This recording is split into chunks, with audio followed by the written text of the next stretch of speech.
ప్రధాని నివాసం వద్ద ఆందోళన చేస్తున్న రాహుల్ గాంధీ, ప్రియాంక గాంధీ సహా పలువురు నేతలను పోలీసులు అదుపులోకి తీసుకున్నారు. ప్రియాంక తదితర నేతలను మందిర్ మార్గ్ పోలీస్ స్టేషన్ కు తరలించారు. రాహుల్ ను ఛత్రసాల్ స్టేడియం పోలీస్ స్టేషన్ కు తరలించారు.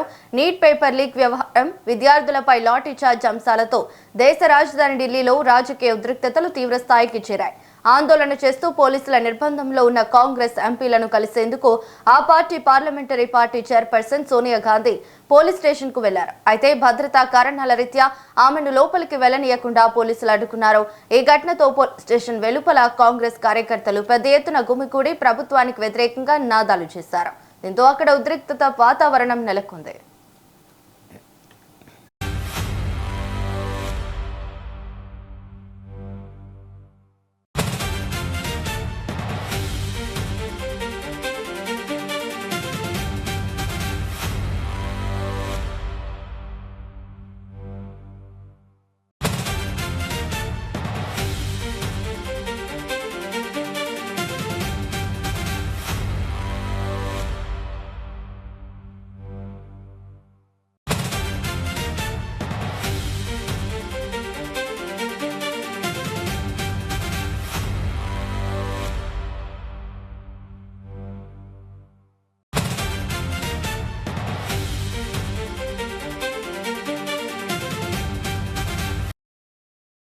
ఇక భద్రతా కారణాల రీత్యా ఆమెను లోపలికి వెళ్లనీయకుండా పోలీసులు అడ్డుకున్నారు. ఈ ఘటనతో పోలీస్ స్టేషన్ వెలుపల కాంగ్రెస్ కార్యకర్తలు పెద్ద ఎత్తున గుమికూడి ప్రభుత్వానికి వ్యతిరేకంగా నినాదాలు చేశారు. ఇక ఇదే అంశంపై మరింత సమాచారం మా బ్యూరో చీఫ్ శేఖర్ ఫోన్ ద్వారా అందిస్తారు. శేఖర్,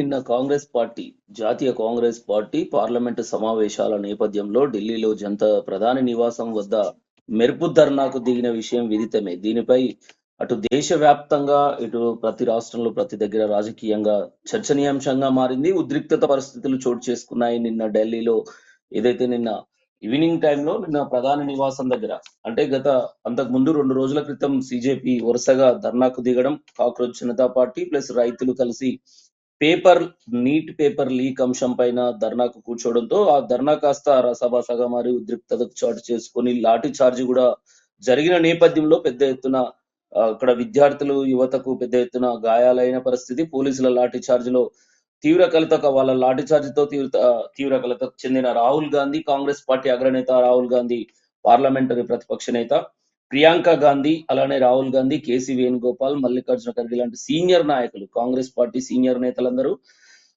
మెరుపు ధర్నాకు దిగారు ప్రధాని నివాసం ముందు. దీంతో అక్కడ ఉద్రిక్తత పరిస్థితులు చోటు చేసుకోవడంతో పెద్ద ఎత్తున యువత ధర్నాతో ఢిల్లీలో గందరగోళం నెలకొనడంతో వెంటనే పోలీసులు రంగప్రవేశం చేసి వీళ్ళని అదుపులోకి తీసుకున్నారు. కానీ ఆ సమయంలో బీజేపీ పార్టీ జాతీయ అధికార పార్టీ కేంద్ర మంత్రి జితేంద్ర వచ్చి స్వయంగా నేరుగా రాహుల్ గాంధీతో ధర్నా విరమించాల్సిందిగా కోరారు. ఈ నీట్ పేపర్ అంశం పైన పార్లమెంటులో చర్చిద్దాము అనే అంశాన్ని తను రాహుల్ గాంధీతో ఫోన్ ద్వారా కూడా తర్వాత సంభాషించారు. సరే, ఏది ఏమైనప్పటికీ రాహుల్ గాంధీ మాత్రం ఆ ధర్నా విషయంలో ఆ చర్చలు జరిపినంతసేపు, జితేంద్ర సింగ్ మాట్లాడినంతసేపు ఓకే అన్నారు అని తర్వాత ధర్మేంద్ర ప్రధాన్ ఏదైతే నీట్ పేపర్ లీక్ కు బాధ్యత వహిస్తూ కేంద్ర మంత్రిగా ఉన్న, విద్యాశాఖ మంత్రిగా ఉన్న ధర్మేంద్ర ప్రధాన్ రాజీనామా చేయాలి అంటూ పార్లమెంటులో సమావేశంలో చర్చిద్దాము ఈ అంశం పైన అని జితేంద్ర మంత్రి చెప్పినప్పటికీ ధర్మేంద్ర ప్రధాన్ ఎట్టి పరిస్థితుల్లో రాజీనామా చేయాలి అంటూ రెండో అంశంగా రాహుల్ గాంధీ పొందుపరచడాన్ని జితేంద్ర కూడా ఆగ్రహం వ్యక్తం చేశారు. ఎందుకంటే మాట తప్పారు రాహుల్ గాంధీ. పార్లమెంటు సమావేశాల్లో నీట్ పేపర్ లీకేజ్ అంశం పైన చర్చిస్తేందుకు ఒప్పుకున్నా కూడా మరి రెండో అంశంగా ధర్మేంద్ర ప్రధాన్ రాజీనామా చేయాలి అంటూ ప్రతిపక్ష నేత రాహుల్ గాంధీ మరో డిమాండ్ పెట్టడం, మరో మూడో డిమాండ్ గా కూడా తను ఇంకో అంశాన్ని తీసుకురావడం పట్ల జితేంద్ర రాహుల్ గాంధీ మాట తప్పారు అన్నారు. ఈ నేపథ్యంలో రాహుల్ గాంధీ మరొకసారి ప్రధాని నివాసం దగ్గరనే 3.5 గంటలుగా ప్రియాంక గాంధీ, రాహుల్ గాంధీ ధర్నాలో కూర్చోవడంతో పోలీసులు అదుపులోకి తీసుకొని ఢిల్లీలో వివిధ పోలీస్ స్టేషన్లకు వివిధ నేతల్ని విడివిడిగా పోలీస్ స్టేషన్లకు తరలించారు. దీంతో అటు దేశవ్యాప్తంగా ఉద్రిక్తత పరిస్థితి చోటు చేసుకుంది. దేశ రాజధాని ఢిల్లీలో కూడా ఉద్రిక్త పరిస్థితుల్లో ఉన్న నేపథ్యంలో పోలీసులు కట్టుదిట్టమైన భద్రత ఏర్పాటు చేసినప్పటికీ అంటే మొత్తానికి ఇది దేశ ప్రధాని నివాసం దగ్గర ధర్నా చేయడం అంటే ఇది ఒక ఇంటెలిజెన్స్ వైఫల్యంగా భావించవచ్చు. అనేది ఇప్పటికే తెలుస్తుంది. ఎందుకంటే దేశ ప్రధానికి Z+ కేటగిరీ ఉంటుంది, సెక్యూరిటీ హై అలర్ట్ ఉంటుంది, ఇంటెలిజెన్స్ సమాచారం ఎప్పటికప్పుడు చాలా వేగవంతంగా ఉంటుంది. కానీ రాహుల్ గాంధీ టీం, కాంగ్రెస్ పార్టీ అగ్రనేతలు అక్కడ ధర్నాకు దిగడంతో మొత్తానికి ఇది ఇంటెలిజెన్స్ వైఫల్యంగా భావిస్తున్నారు. ఈ నేపథ్యంలో పోలీసులు ఇప్పటికే పార్లమెంట్ సమావేశాలు నడుస్తున్న వర్షాకాల పార్లమెంట్ సమావేశాలు జరుగుతున్న నేపథ్యంలో అసలు వైఫల్యం ఇంటెలిజెన్స్ వైఫల్యంగా భావిస్తున్నారు ఇప్పటికే నిఘా వర్గాలు అక్కడ. సరే, కాంగ్రెస్ పార్టీ అగ్రనేతల్ని అరెస్ట్ చేసి ఏది పోలీస్ స్టేషన్లకు తరలించిన నేపథ్యంలో కాంగ్రెస్ పార్టీ జాతీయ అగ్రనాయకురాలు సోనియా గాంధీ ఈ విషయం పైన ఆగ్రహం వ్యక్తం చేస్తూ ప్రియాంక గాంధీని అదుపులోకి తీసుకున్న ప్రియాంక గాంధీని అరెస్ట్ లో ఉంచిన పోలీస్ స్టేషన్ కు నేరుగా వెళ్లారు. అక్కడ పోలీసులు అనుమతించకపోవడంతో కొంత వాగ్వాదం కూడా చోటు చేసుకుంది ఢిల్లీలో. ఏదైతే రాహుల్ గాంధీని ఒక పోలీస్ స్టేషన్ కు, ప్రియాంక గాంధీని ఒక పోలీస్ స్టేషన్ కు తరలించారు. ప్రియాంక గాంధీని తరలించిన పోలీస్ స్టేషన్ కు నేరుగా జాతీయ కాంగ్రెస్ పార్టీ సీనియర్ అగ్రనాయకురాలు సోనియా గాంధీ నేరుగా పోలీస్ స్టేషన్ కు వెళ్లారు. అక్కడ సోనియా గాంధీని కూడా భద్రతా దృష్ట్యా అనుమతించలేదు లోపలికి. ఈ నేపథ్యంలో పోలీసులకు అక్కడ కొంత కాంగ్రెస్ నేతలకు వాగ్వాదం. ఒక 3.5 గంటల పాటు పోలీస్ స్టేషన్ లో రాహుల్ గాంధీని, కాంగ్రెస్ నేతల్ని, ప్రియాంక గాంధీని, కేసీ వేణుగోపాల్ లాంటి నేతల్ని అందరినీ పోలీస్ స్టేషన్ లో 3.5 గంటల పాటు తర్వాత రాత్రి 9 గంటల సమయంలో అలా వాళ్ళను విడుదల చేశారు. ఈ నేపథ్యంలోనే ప్రజాస్వామ్యంలో కాంగ్రెస్ పార్టీ పోరాటం చేసి విద్యార్థుల తరపున పోరాటం చేసే హక్కులు లేవా అంటూ కూడా సోనియా గాంధీ ఫైర్ అయ్యారు.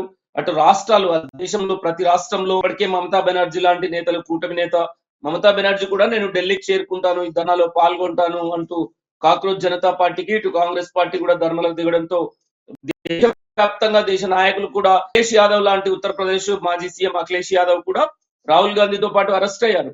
ఆ మెరుపు ధర్నాలో అఖిలేష్ యాదవ్ కూడా పార్టిసిపేట్ చేశారు. ఇట్లా ఇతర పార్టీల దేశ నాయకులు కూడా ఈ ధర్నాలో పాల్గొన్నారు. అయితే ఇదే అంశానికి సంబంధించి కాంగ్రెస్ పార్టీ అగ్రనేతల్ని అరెస్ట్ చేయడం, వాళ్లకు విద్యార్థులకు దేశ వ్యాప్తంగా యువతకు మద్దతుగా నిలబడి ధర్నా దిగితే అరెస్టులు చేస్తారా? ఈ సందర్భంగా రాహుల్ గాంధీకి ఆ తోపులాటలో కొంత ముక్కు దగ్గర గాయం కూడా అయింది. ఈ నేపథ్యంలో కాంగ్రెస్ పార్టీ శ్రేణులు పెద్ద ఎత్తున ఆగ్రహం వ్యక్తం చేస్తూ దేశవ్యాప్తంగా ప్రతి రాష్ట్రంలో కాంగ్రెస్ పార్టీ నాయకునికి గాయం కావడం, అరెస్టులు చేయడం, ప్రశ్నిస్తే అరెస్టులు చేస్తారా, పార్లమెంటు సమావేశాల్లో చర్చిద్దామని ఇప్పటికైతే బీజేపీ అంటుంది. అయినా మా పోరాటం ఆగదు, అరెస్టులు చేసినా విడుదల చేసినా ప్రజాస్వామ్యబద్ధంగా మళ్ళీ పోరాటం కొనసాగిస్తాము. నీటి పేపర్ లీక్ అంశంకు బాధ్యత వహిస్తూ ధర్మేంద్ర ప్రధాన్ ఎట్టి పరిస్థితుల్లో రాజీనామా చేయాల్సిందిగా పార్లమెంటు సమావేశాల్లో డిమాండ్ చేస్తాము అంటూ కాంగ్రెస్ అగ్రనేతలు విడుదల సందర్భంగా తెలుపుతున్నారు. కానీ ఇతర రాష్ట్రాల్లో మాత్రం అగ్రనేతల అరెస్టుకు నిరసనగా అన్ని రాష్ట్రాల్లో కాంగ్రెస్ పార్టీ, ఇటు తెలంగాణలో కూడా ఈ రోజు 11 గంటలకు లోక్ భవన్ ముట్టడికి కాంగ్రెస్ పార్టీ అధ్యక్షుడు మహేష్ కుమార్ గౌడ్ పిలుపునిచ్చారు. కాంగ్రెస్ పార్టీ మంత్రులు, ఎమ్మెల్యేలు, ఎమ్మెల్సీలు, కాంగ్రెస్ పార్టీ ముఖ్య నాయకులు, కార్యకర్తలు పెద్ద ఎత్తున ధర్నాలో పాల్గొనవలసిందిగా రాష్ట్ర కాంగ్రెస్ పార్టీ అధ్యక్షుడు కూడా పిలుపునిచ్చిన నేపథ్యంలో ఇటు తెలంగాణలో కూడా ఉద్రిక్తత పరిస్థితులు చోటు చేసుకునే అవకాశం ఉంది. ఈ రోజు లోక్ భవన్ ముట్టడికి నేతల అరెస్టుకు నిరసనగా. ఈ నేపథ్యంలో మరి పార్లమెంట్ సమావేశాల్లో ఎలా చర్చిస్తారు ఈ అంశం పైన? అధికార బీజేపీ పార్టీ మాత్రం చర్చిద్దామంటుంది. కానీ ప్రతిపక్ష నేత రాహుల్ గాంధీ మాత్రం ధర్మేంద్ర ప్రధాన్ రాజీనామా చేయాల్సిందే అని డిమాండ్ చేస్తున్నారు. ఈ నేపథ్యంలో మరి ఎలా ఉంటుంది? ఈ పార్లమెంట్ సమావేశాలు రసబసగా జరిగే అవకాశం ఉంది, మాటల తూటాలు పేలే అవకాశం ఉంది. పార్లమెంటు సమావేశాలు మాత్రం ఈ రోజు నిన్ననే 2-3 పర్యాయాలు వాయిదా పడ్డ నేపథ్యంలో మరి ఈ రోజు పార్లమెంటు సమావేశాలు సజావుగా సాగుతాయా? మరొకసారి ధర్నాకు దిగుతారా? ఇప్పటికే ఇతర రాష్ట్రాల నుంచి ముఖ్య నాయకులు, కూటమి నేతలు కూడా ఢిల్లీకి చేరుకునే అవకాశాలు ఉన్న నేపథ్యంలో మరి ఎలా ఉండబోతుంది అనేది చూడాలి Ravali.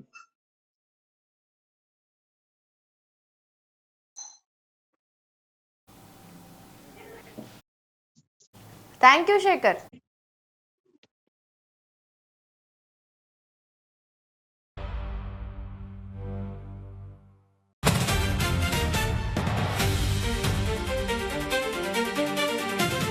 This morning I went and met the Speaker of the Lok Sabha and I said to him that it was important that we be allowed to debate what happened to the students the day before. The Speaker said he needed to take permission from the government, but it was very clear to us in the hours after that there was no interest in the government of having a debate. तो हमने decision लिया कि हम prime minister के घर के सामने जाके धरना करें और जो स्टूडेंट्स की इशू है, जो देश के लिए सबसे जरूरी इशू है और जो उनके खिलाफ किया गया है, वो हम नेशनल अटेंशन में लाएं और प्राइम मिनिस्टर का घर के सामने जाके करें. Why is the Indian education system collapsing? Why are papers leaking? Why is education so expensive in India? Why do families have to destroy themselves financially to educate their children? These are legitimate questions. And there's absolutely nothing wrong with asking these questions. Students की मांगे हैं